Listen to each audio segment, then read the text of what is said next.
Hey there, observers! This is Taiwan Observer, and we are back with another video.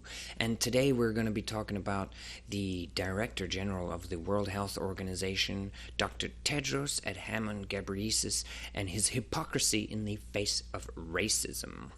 So, let's get into it. Some weeks ago, the Director General of the World Health Organization, Dr. Tedros Adhanom Ghebreyesus, accused Taiwan of racial attacks against him. He even went as far as to say that the Taiwanese government was complicit in these attacks by not denouncing them and even encouraging them. Taiwan has since denied this and said it had no part in these so-called racist attacks. Following the baseless accusations, Tedros has yet to give any evidence for his claims.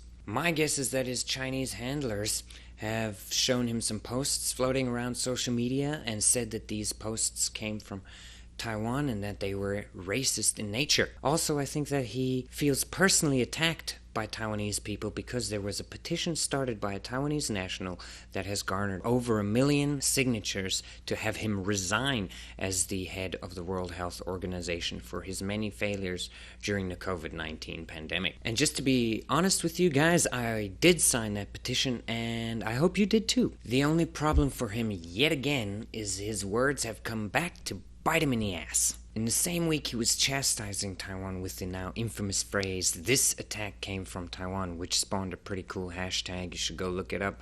People were responding to him with pictures of Taiwan's landscape, the food, the beautiful people, and all of the great things that we've actually got going on here in Taiwan. But in that same week, China's government instituted a controversial and entirely racist campaign against African migrants living there. Restaurants refused to serve black people.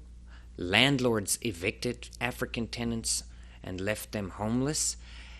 Africans were being forcibly tested for the coronavirus, and some stores refused entrance to African nationals, or basically anybody of African descent. The situation got way out of control. So much so that African nations such as Nigeria, Ghana, Kenya, and others raised these issues with Chinese authorities, with some, like Nigeria, even summoning the ambassador to come and answer questions in response to these accusations of racism because they saw social media posts and videos that were going viral and they wanted answers. In hindsight, though, it doesn't seem that this was more than just for show, since nothing really came of it. No policies were made, but we'll have to see what comes of it in the future, as this situation is not over, and I can tell you that Africans don't stand for racism. But yet, Dr. Tedros has remained silent on the issue and has focused more on praising China and putting down Taiwan, almost as if he isn't allowed to speak on the issue at all. Just like when Dr. Bruce Aylward, another WHO official, had an interview with an RTHK journalist, and when it came to questions of Taiwan, first he pretended not to hear of them, then when they asked him again, he hung up the call, and then when they called him back, he said he had already spoken about China, which Taiwan is not part of. He was really quick to blame Taiwanese people and our government for the petition against him, and also for a perceived virtual attack against Africans because Taiwanese people are unhappy with his directorship of the World Health Organization. But at the same time, he has kept silent of the actual racist attack perpetrated against African migrants by the Chinese government. The hypocrisy here is fucking astounding.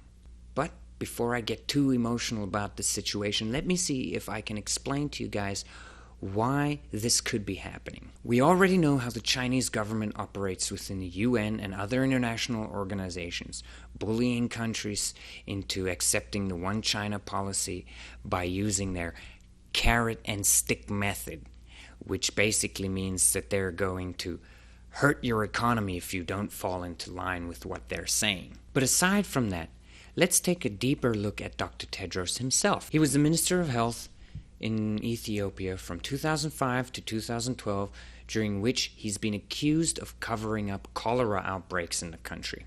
However, to be fair to the man, he has also been praised for helping sharply reduce mortality rates of AIDS and TB patients in the country, and also opening up thousands of medical centers and 30 new medical universities. After his stint as the Minister of Health in Ethiopia, he became the Minister of Foreign Affairs, starting from 2012 and ending in 2016. The following year, 2017, he was then appointed the WHO Director General, and he has held that position since then. Another important bit of context to note is that Ethiopia's current government, headed by the Tigray People's Liberation Front, the TPLF, came into power in 1991 after overthrowing the previous regime, the People's Democratic Republic of Ethiopia.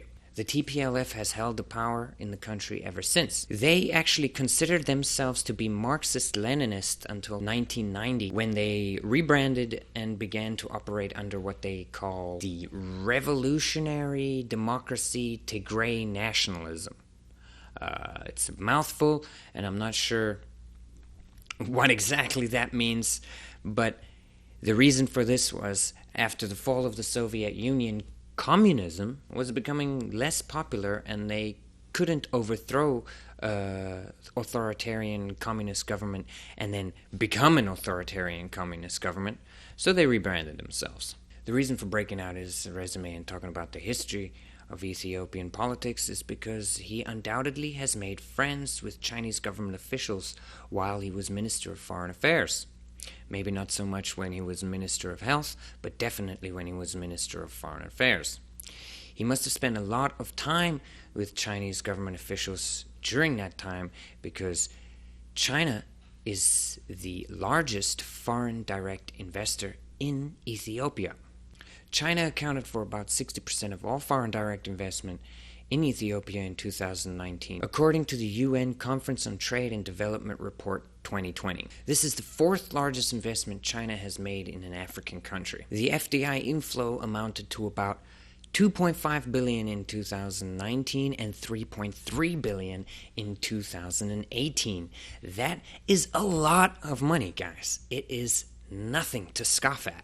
It's not hard to see that through shared ideology and the massive amounts of investment China is putting into Ethiopia, how they could possibly be pulling those strings on their puppet Tedros. And we all know if you don't play ball with the Chinese government, they will threaten to hurt your economy, and a lot of the time they'll go through with it if you take a stand that they don't like for long enough. So that could help explain in some simple terms why he sticks to the Chinese government's narrative of what's happening and why he constantly praises them for their amazing response to the coronavirus. But he doesn't really have a choice now, does he? Because China loves to play hardball. And who knows, maybe he's even got some of his own personal investments that could be hurt if the Chinese government suddenly decides to pull funding from a project that he's invested in.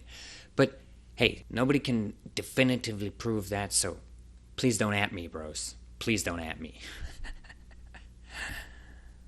So, to wrap this all up, Dr. Tedros Adhanom Ghebreyesus is a massive hypocrite. He destroys his own credibility daily and doesn't need Taiwan's help to do so at all. This incident was just one of many, and I'm sure we'll see a lot more incidents like this in the future. So stick around and stay tuned, because when that happens, we'll be here to cover it.